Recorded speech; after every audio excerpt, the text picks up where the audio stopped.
She works for me now." The words had just left the billionaire's mouth when the entire conference room fell into a silence so complete that even the quiet hum of the air conditioner sounded loud. 40 seconds earlier, no one in that glass-walled office on the 32nd floor of Hale Corporate had imagined anything like this would happen. Emily Carter certainly hadn't. Her fingers were still trembling around the edge of a thin leather notebook, the same notebook she had carried into the meeting hoping today might finally be different. It wasn't supposed to end like this. 20 minutes earlier she had walked into the conference room trying to stay invisible, the way she always did, quietly sliding into the chair closest to the wall. The long mahogany table gleamed beneath bright ceiling lights, surrounded by managers in tailored suits who spoke with the relaxed confidence of people who had never worried about rent being due. Emily kept her eyes on the pages in front of her, double-checking numbers she had already reviewed 3 times that morning. Accuracy was the one thing she could control. Around her, conversations floated through the room about quarterly projections, golf outings, and weekend trips to the Hamptons. No one noticed the young analyst sitting near the end of the table in a navy blazer she had bought on clearance 2 years earlier. No one noticed how carefully she kept her shoulders straight, or how she rehearsed every sentence in her mind before speaking. But someone else had noticed. At the far end of the room, a man sat quietly beside the window, observing everything with calm patience. Most people assumed he was just another visiting investor, someone Richard Hale had invited to impress with his leadership. They were wrong. The man's name was Alexander Pierce, and he had built a technology empire worth more than $10 billion before turning 40. Yet in that moment he said nothing, simply leaning back in his chair as if studying a complicated puzzle. Meanwhile Richard Hale stood at the head of the table like a general reviewing troops. Tall, silver-haired, perfectly pressed suit, the kind of executive magazine profiles described as decisive and demanding. His voice carried easily across the room. "Let's talk about this disaster," he said, tossing a printed report onto the polished wood.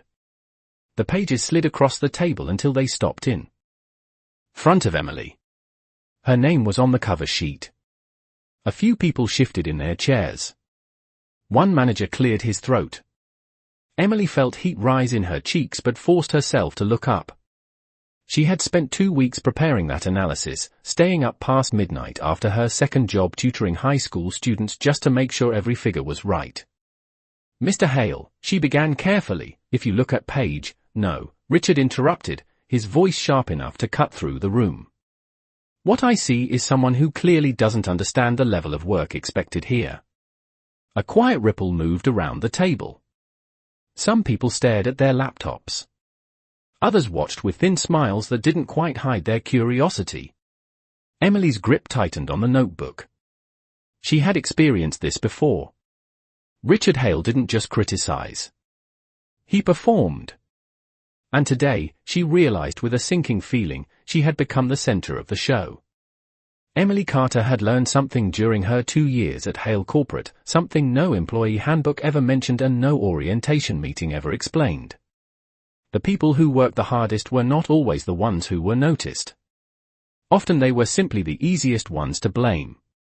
She had discovered that truth slowly, one uncomfortable meeting at a time, one sharp comment from Richard Hale after another.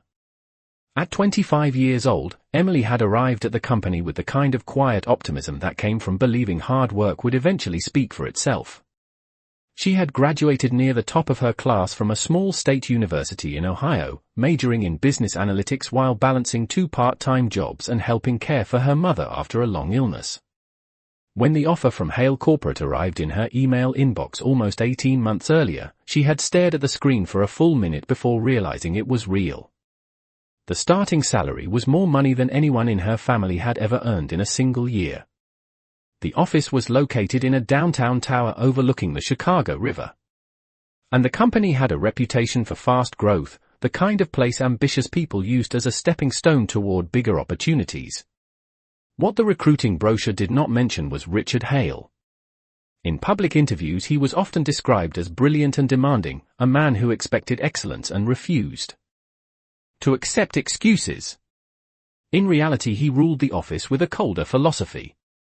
Mistakes were never discussed privately. They were displayed. Meetings were rarely about solving problems. They were about demonstrating authority.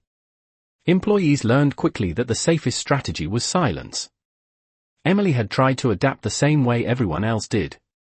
She arrived before 8 o'clock every morning and often stayed until the cleaning staff began vacuuming the hallways around 9 at night. She volunteered for projects no one else wanted. She checked her numbers again and again until she could practically see the spreadsheets in her sleep. And yet somehow her name still ended up on Richard Hale's list whenever he needed an example. That morning had begun like most others. Emily woke up before sunrise in the small studio apartment she rented on the west side of the city, a place just big enough for a narrow bed, a folding table, and a view of the elevated train tracks outside the window. She brewed coffee in a machine that rattled loudly against the kitchen counter and reviewed her presentation one final time while the sky outside slowly turned pale gray. The report she prepared was meant to help the company identify cost inefficiencies in one of its largest divisions. She had spent nearly 3 weeks building the model, analyzing thousands of data points until patterns began to emerge that even senior managers had overlooked. For the first time since she joined the company, Emily allowed herself to imagine that this meeting might be different. Maybe today Richard Hale would see the work instead of the person delivering it. Maybe today the room would stay quiet for a different reason. But as she sat at the long conference table now, watching the printed pages slide toward her like evidence in a courtroom, she felt that fragile hope begin to disappear. Richard Hale did not raise his voice immediately.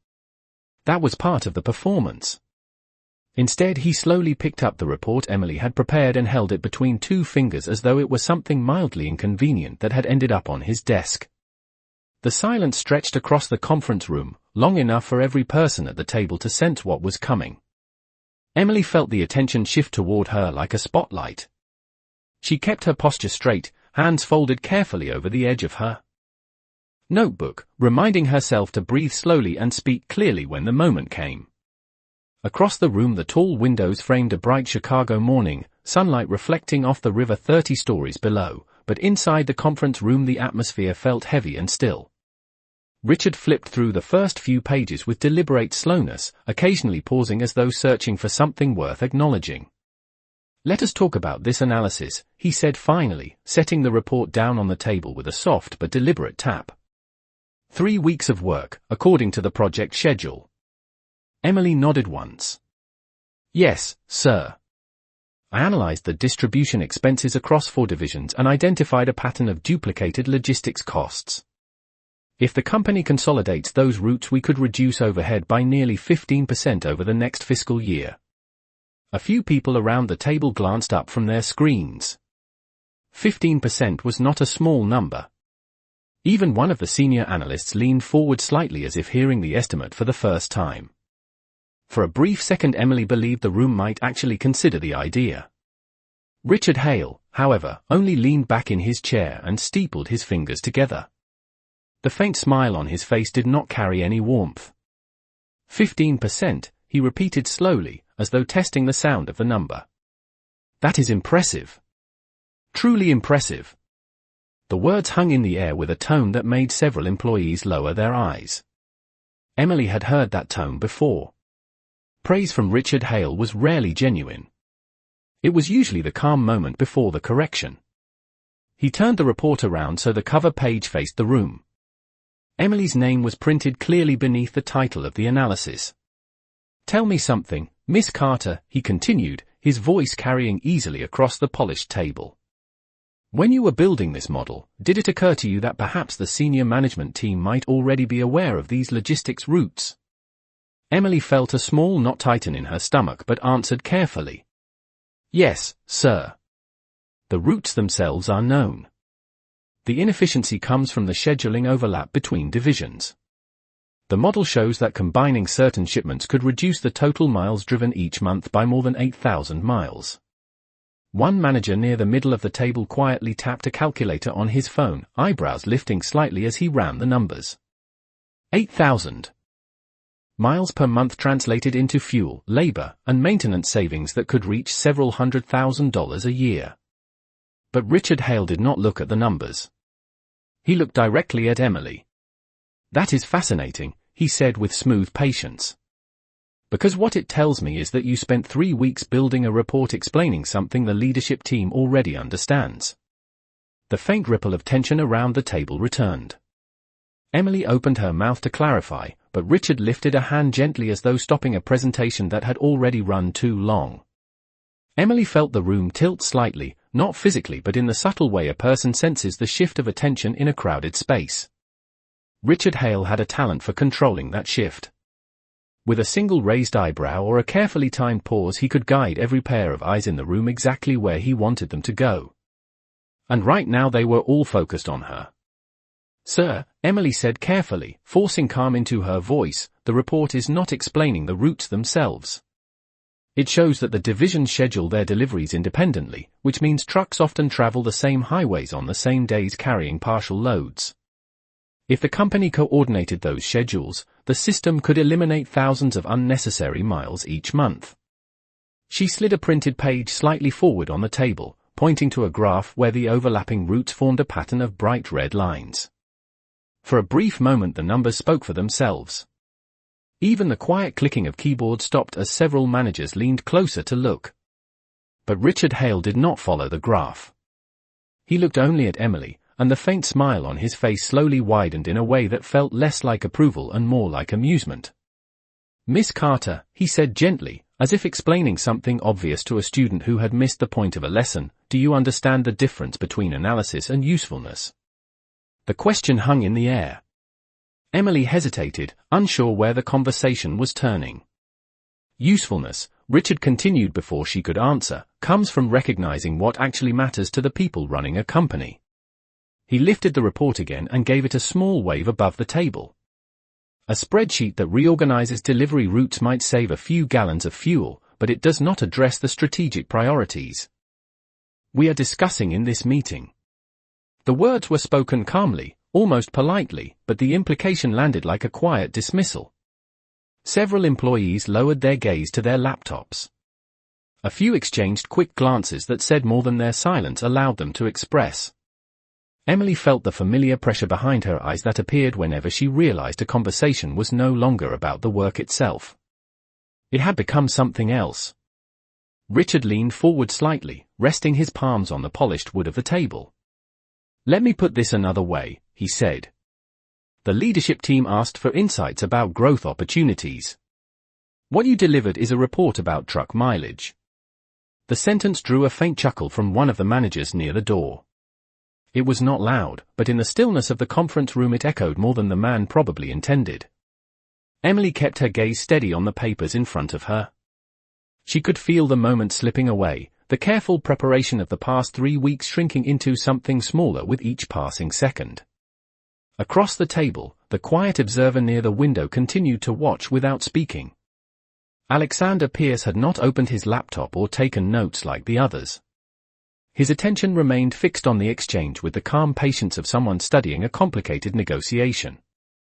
Richard Hale straightened again and smoothed the front of his suit jacket as though the discussion had already reached its conclusion.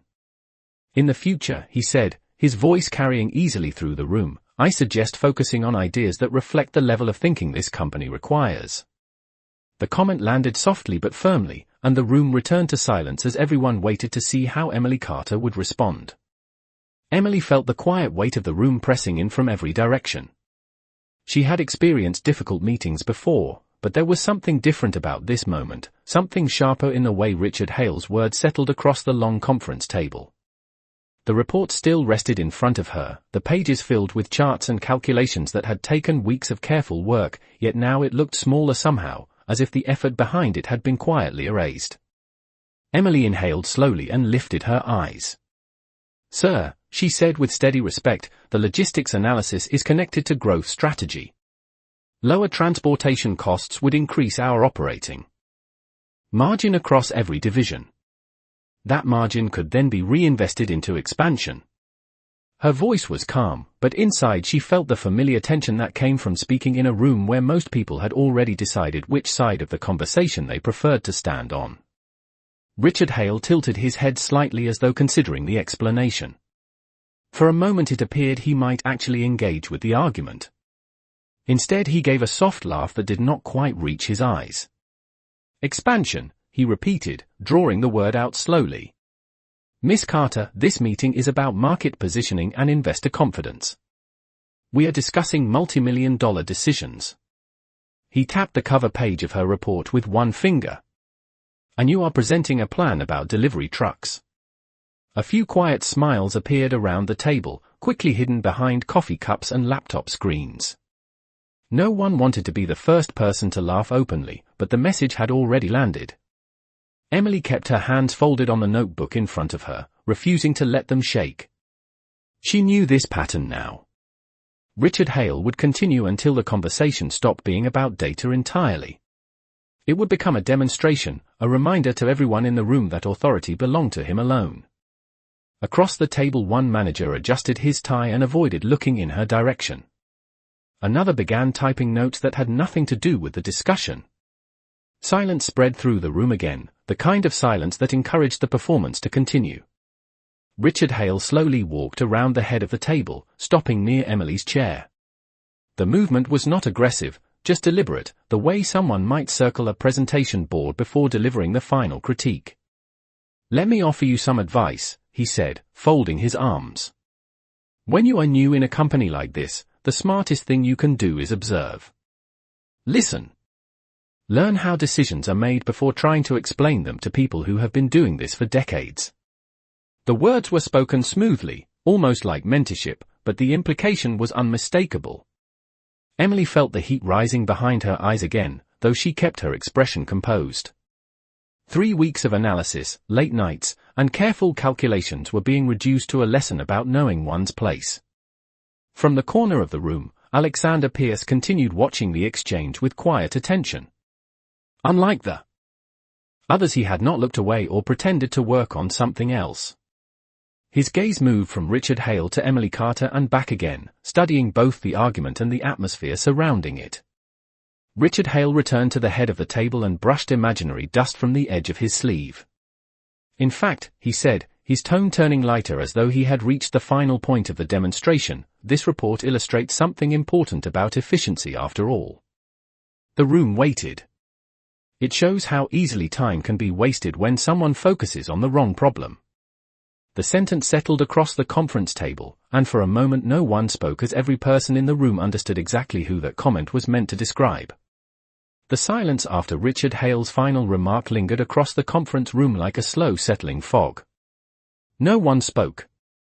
A few people shifted in their chairs, but most remained perfectly still, their attention fixed on their screens or the polished surface of the table as though the wood grain had suddenly become fascinating. Emily Carter sat motionless with her notebook still beneath her hands, absorbing the weight of the moment. She had spent enough time in this room to understand exactly what had just happened. The discussion had never been about logistics routes or operating margins. It had been about authority, and Richard Hale had just demonstrated it to everyone present. I believe that concludes the point, Richard said calmly, brushing his hands together once as if closing a file. Now, unless there are serious contributions to the growth strategy discussion, we should move forward. His gaze swept across the managers around the table. One by one they nodded slightly, relieved that the spotlight had moved away from them. No one volunteered to revisit the numbers on Emily's report. No one pointed out that 8,000 miles of redundant transportation each month translated into measurable savings. The silence was not agreement. It was survival. Emily lowered her eyes briefly to the notebook in front of her. The edges of the pages were slightly bent from where she had been holding them too tightly. She loosened her grip and exhaled quietly, reminding herself of something she had learned during her first difficult month at the company. Meetings ended eventually. Embarrassment faded eventually. Work continued whether people acknowledged it or not. She gathered the printed report slowly, aligning the pages with careful precision so that her hands would not reveal the tremor she still felt in her chest. Around the room the conversation began drifting toward the next agenda item. One manager started explaining projected market shares in the Midwest distribution corridor. Another opened a slide presentation on the screen mounted against the wall. The meeting moved forward with practiced efficiency, as though the previous 10 minutes had been nothing more than a minor interruption. Yet one person in the room had not shifted his attention. At the far end of the table, Alexander Pierce remained seated beside the tall windows, his posture relaxed but his gaze steady. He had not touched the tablet resting near his elbow. He had not spoken since the meeting began. Instead, he continued watching the quiet movements of Emily Carter as she collected her papers and placed them neatly into a thin folder. There was something deliberate in the way she did it. No dramatic reaction, no visible anger, just a composed effort to restore order to the moment. It was the kind of reaction most executives overlooked because it did not demand attention. But Alexander Pierce had built his career noticing the details other people ignored. He observed the careful alignment of the pages, the controlled rhythm of her breathing, the fact that even after the public criticism she remained fully engaged with the meeting around her. Richard Hale resumed speaking at the head of the table, now describing potential acquisitions and partnership opportunities with the confidence of someone whose authority had just been reinforced. Several managers nodded along while typing notes. Yet every so often Alexander's attention returned to the quiet analyst seated halfway down the table, the one who had just watched 3 weeks of careful work dismissed in less than 3 minutes. And as the discussion continued around him, a subtle thought began forming in his mind, one that had nothing to do with logistics routes or delivery trucks but everything to do with recognizing value when it appeared in unexpected places. The meeting continued as though nothing unusual had happened, but Emily Carter felt every minute stretch longer than it should. She listened as the managers discussed projected market growth, regional partnerships, and investor expectations, each topic presented with polished confidence. Normally she would have been taking notes, quietly analyzing the numbers behind every statement, but now her mind moved more slowly, still replaying the moment when her report had been dismissed in front of the entire room. Even so, she forced herself to focus. One lesson she had learned early in her career was that leaving a meeting mentally was sometimes worse than leaving it physically. So she remained present, eyes forward, absorbing every detail of the conversation. Richard Hale spoke smoothly about expansion into 2 additional Midwestern markets, outlining projected revenue increases and timelines for investor briefings. Several executives nodded along, occasionally adding small suggestions about marketing adjustments or distribution capacity. The conversation moved quickly now, confident and polished, the earlier tension dissolving into the familiar rhythm of corporate planning. Yet Emily noticed something unusual. While most of the managers were fully engaged with Richard's presentation, the quiet observer near the window still had not spoken. Alexander Pierce sat with one hand resting lightly against the table, his gaze thoughtful rather than distracted. At one point he glanced toward the screen displaying the growth projections, but only briefly before his attention returned again to Emily's folder resting beside her notebook. Inside that folder were the logistics calculations Richard Hale had dismissed minutes earlier. Numbers that most people in the room had never truly examined. Emily noticed the glance but quickly returned her attention to the presentation, unsure whether it meant anything at all. After several more minutes Richard paused beside the screen, gesturing toward a graph showing projected investment interest for the next fiscal year. "This is the kind of strategic thinking our investors expect to see," he said confidently. "Large-scale positioning, not minor operational adjustments." The statement landed with quiet approval from several executives around the table. It was the type of language people in the room recognized as leadership. For a moment the conversation slowed as Richard looked around the table, clearly satisfied with the direction the meeting had taken. Then something unexpected happened. From the far end of the table a calm voice spoke for the first time since the meeting began. "Excuse me," Alexander Pierce said evenly. The tone was not loud, but it carried easily across the quiet room. Every head turned in his direction. Richard Hale paused beside the screen, his confident expression shifting slightly as he recognized the speaker. "Mr. Pierce," he said with a polite nod, "of course." The room suddenly felt different, as though the air itself had shifted. Several managers straightened in their chairs. Everyone in the room knew Alexander Pierce by reputation. His technology company had expanded across 3 continents in less than a decade, and his investments had reshaped multiple industries.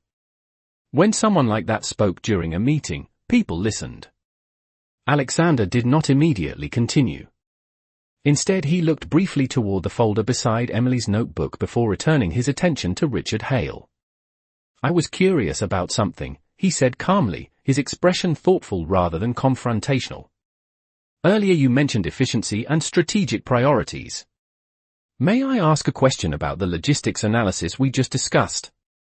The room fell silent again, but this time the silence carried a different kind of anticipation. The question settled into the room with the kind of quiet weight that immediately changed the atmosphere. A moment earlier the conversation had been moving comfortably through familiar territory, projections, partnerships, investor messaging. Now every person in the conference room seemed suddenly aware that the focus had shifted somewhere else entirely. Richard Hale straightened slightly beside the presentation screen, adjusting his cuff as he turned toward Alexander Pierce with a polite but measured smile. Of course, Richard said smoothly. What would you like to know? Alexander Pierce leaned back slightly in his chair, his posture relaxed but attentive. The calmness in his expression made the silence feel even more deliberate. He did not rush his words. I was reviewing the numbers in Miss Carter's analysis, he said. The sentence alone caused several managers to glance quickly toward Emily before looking away again. The report that had been quietly dismissed minutes earlier had suddenly returned to the center of the room. Alexander continued, his voice steady and thoughtful. According to the model she built, overlapping distribution routes could be consolidated to eliminate roughly 8,000 unnecessary miles each month. He paused briefly, letting the number settle in the room again.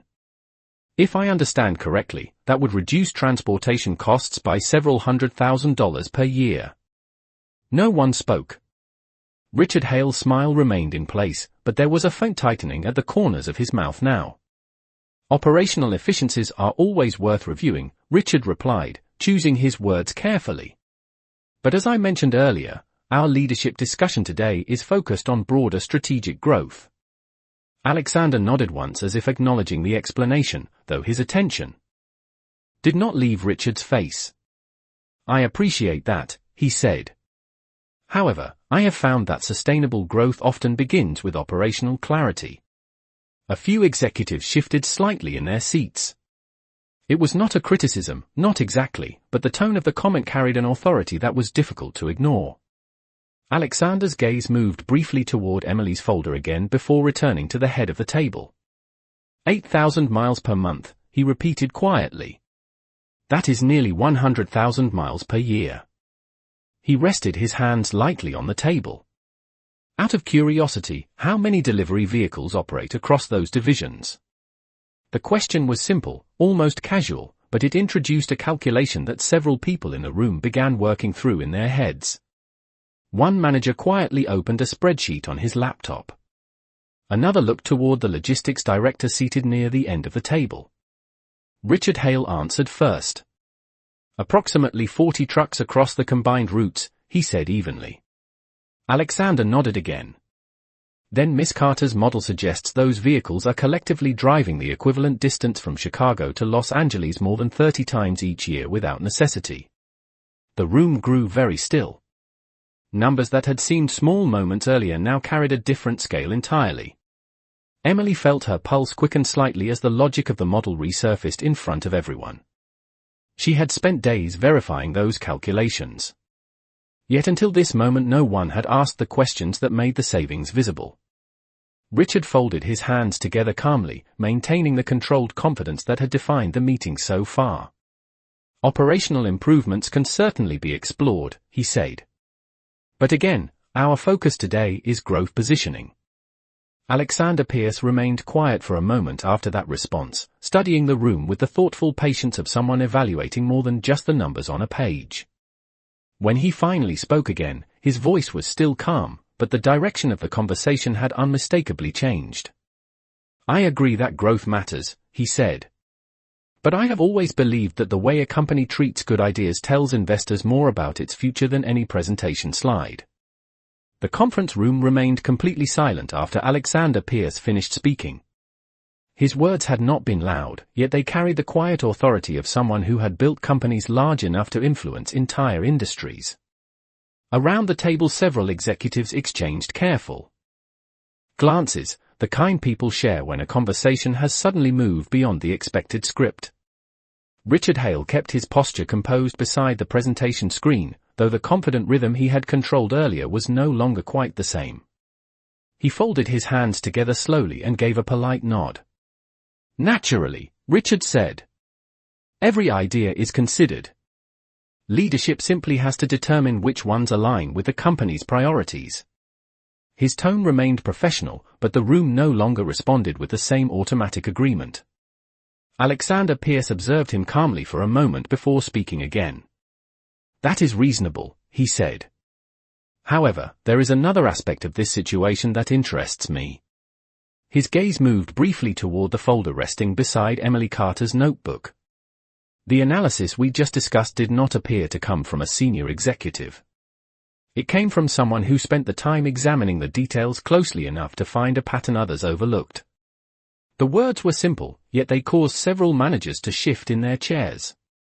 Recognition was spreading through the room that the quiet analyst who had been criticized earlier was now the subject of a very different type of attention. Emily felt her heart beating faster but kept her eyes on the table in front of her. She had not expected the conversation to circle back to her report, much less in this way. Alexander continued, his tone thoughtful rather than confrontational.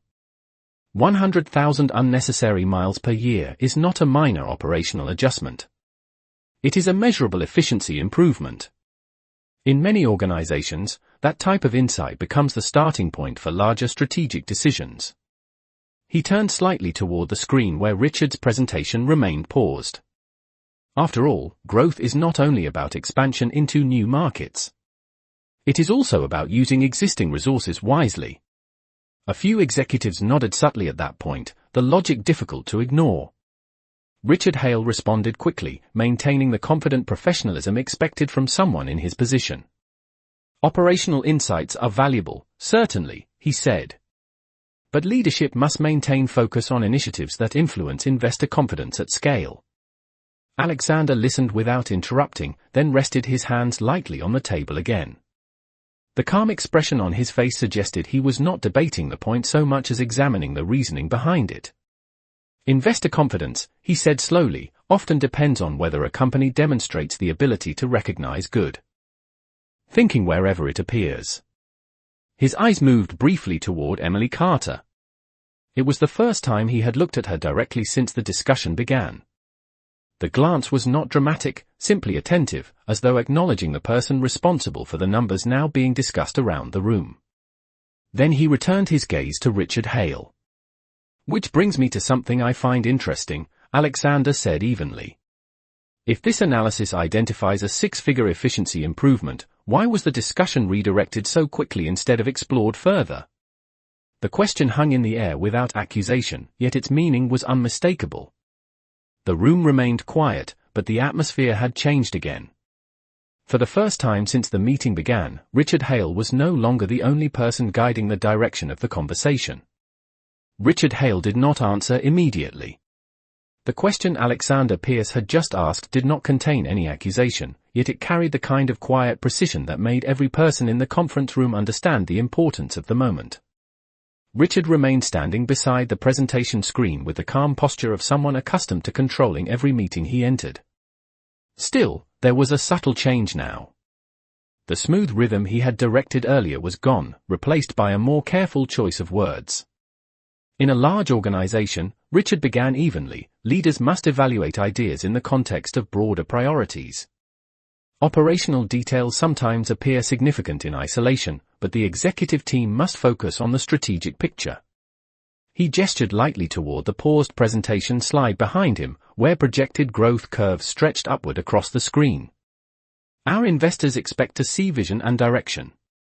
Efficiency improvements can certainly be examined later by the appropriate department."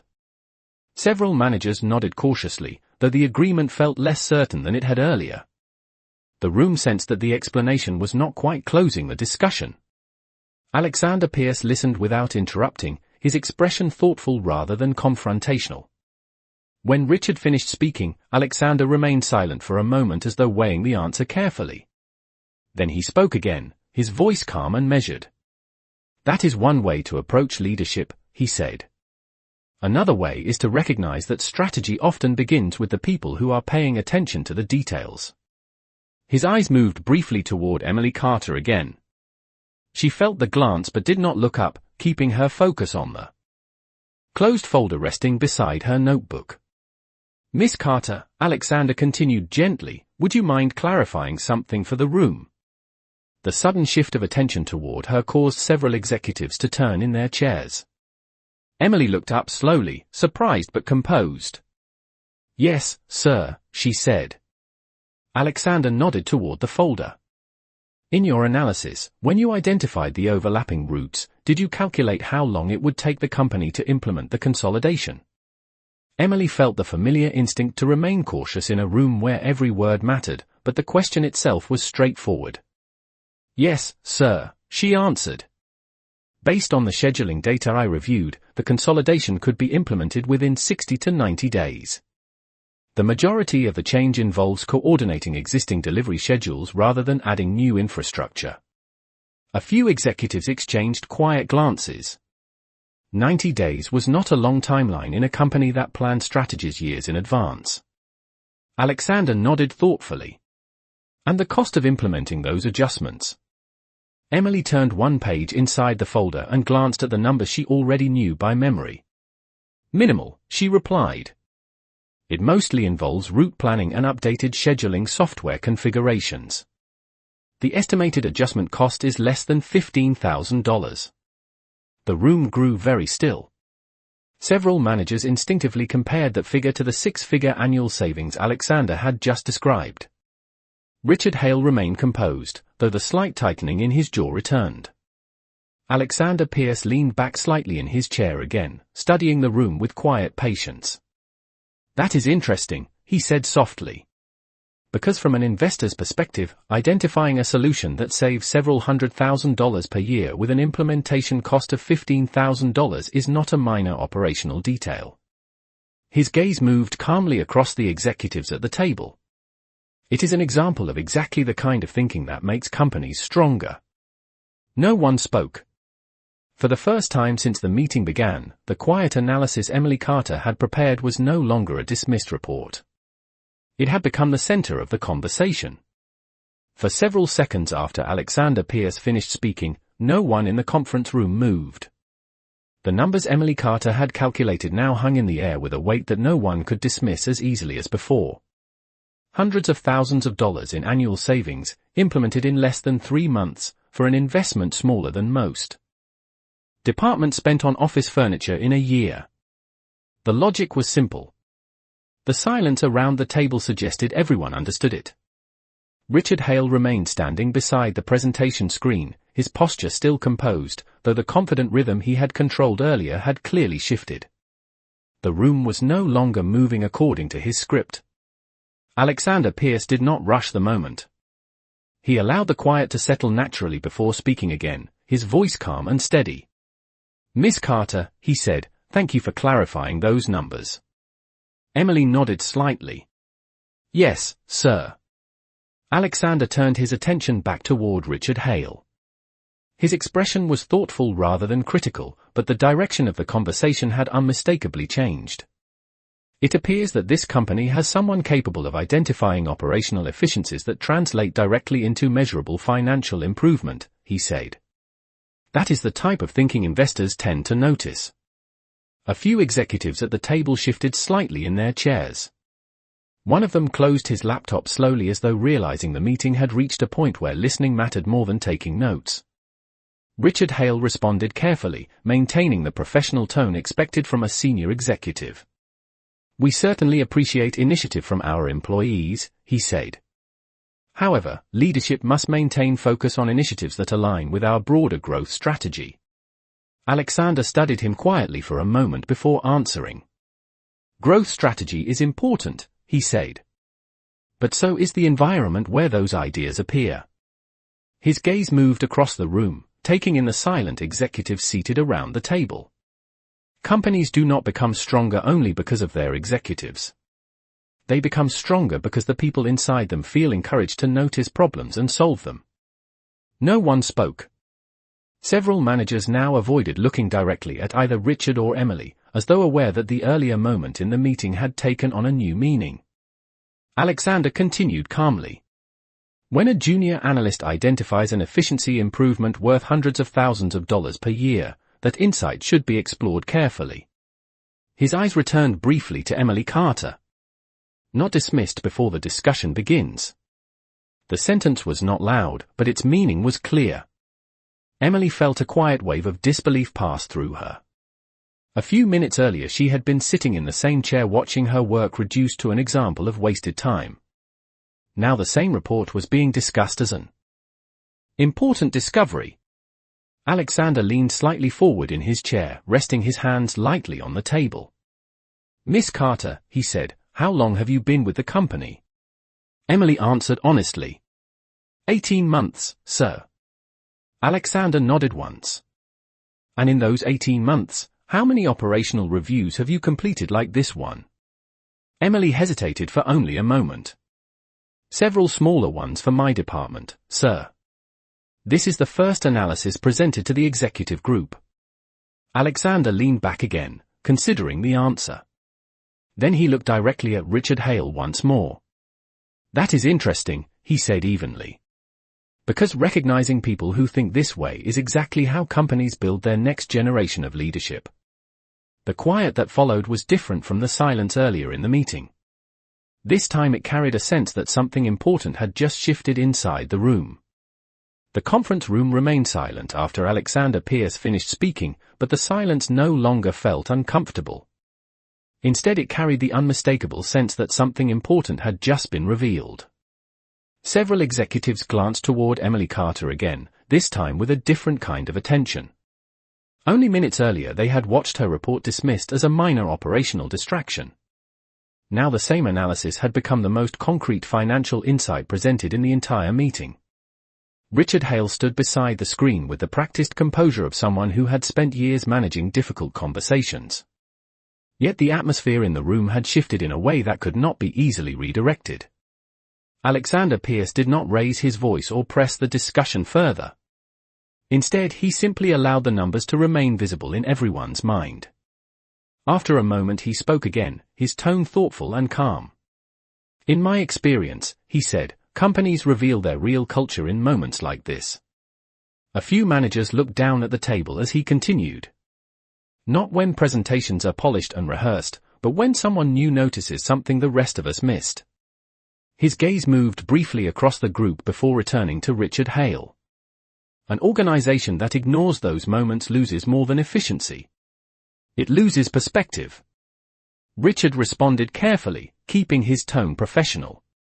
"Your point is understood," he said. "We certainly encourage initiative within the company." Alexander nodded once, acknowledging the statement without challenging it. Then he turned slightly toward Emily Carter again.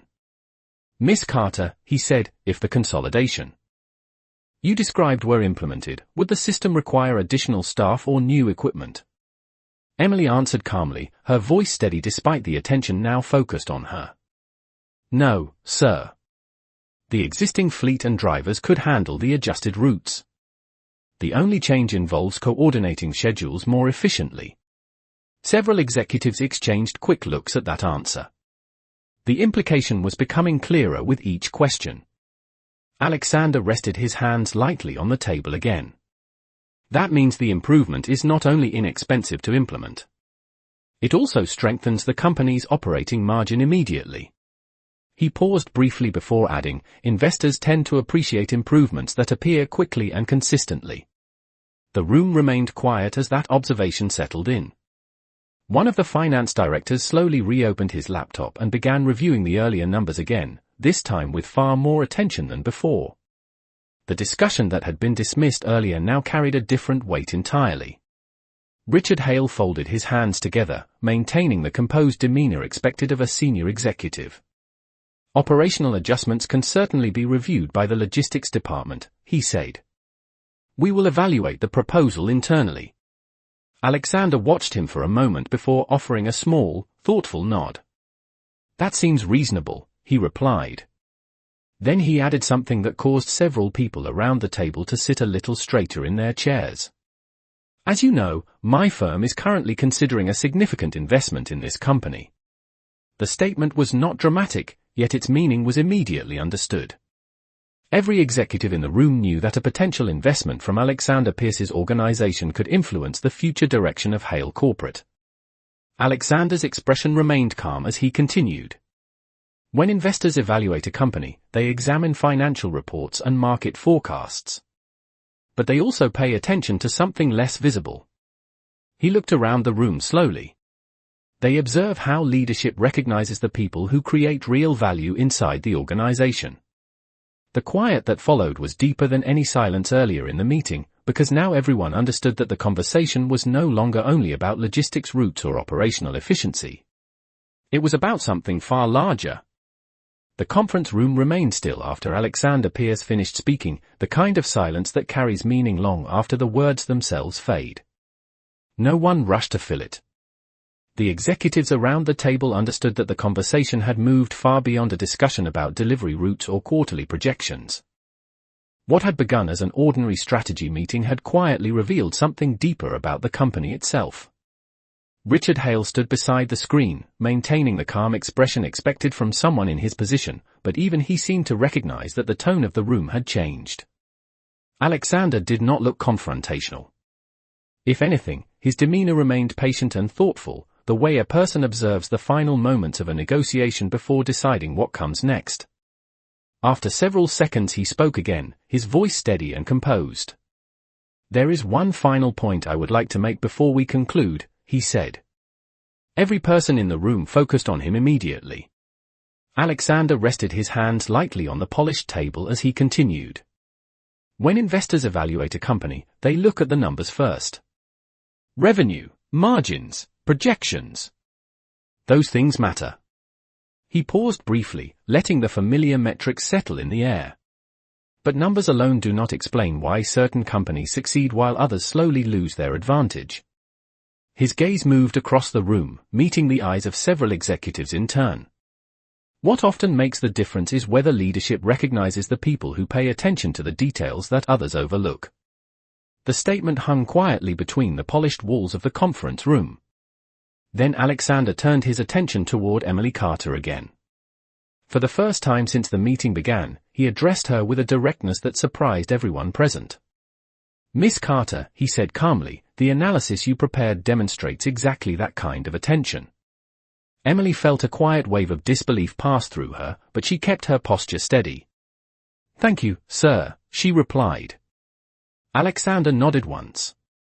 Then he looked back toward Richard Hale. "Your company clearly has talented people working within it," he said. "Recognizing them is not only good leadership. It is also good business." The room remained silent, but this time the silence carried a different meaning. Several executives were now looking at Emily Carter with genuine interest rather than polite indifference. The young analyst who had been dismissed earlier was suddenly visible in a way she had never been before. Alexander Pierce rose slowly from his chair, the movement unhurried yet decisive. When someone with his reputation stood up during a meeting, the gesture itself carried significance. "I believe that concludes my questions," he said. "Thank you all for the discussion." He gathered the thin tablet beside him and turned toward the door, but before leaving he paused for a brief moment beside Emily's chair. His voice was quiet enough that it did not disrupt the room, yet everyone nearby could hear it clearly. "Keep paying attention to the details," he said. "That is where the real opportunities usually begin." Then he stepped toward the door and left the conference room, the soft click of it closing behind him echoing gently in the silence that followed. No one spoke for several seconds. Yet everyone in the room understood something that had not been obvious at the beginning of the meeting. A report that had nearly been dismissed had revealed far more than an efficiency improvement. It had revealed the value of a person who refused to stop thinking carefully, even when no one seemed to notice. And on that morning, in a quiet glass room overlooking the Chicago River, Emily Carter realized that sometimes the moment when you are underestimated is also the moment someone else finally begins to see exactly what you are capable of.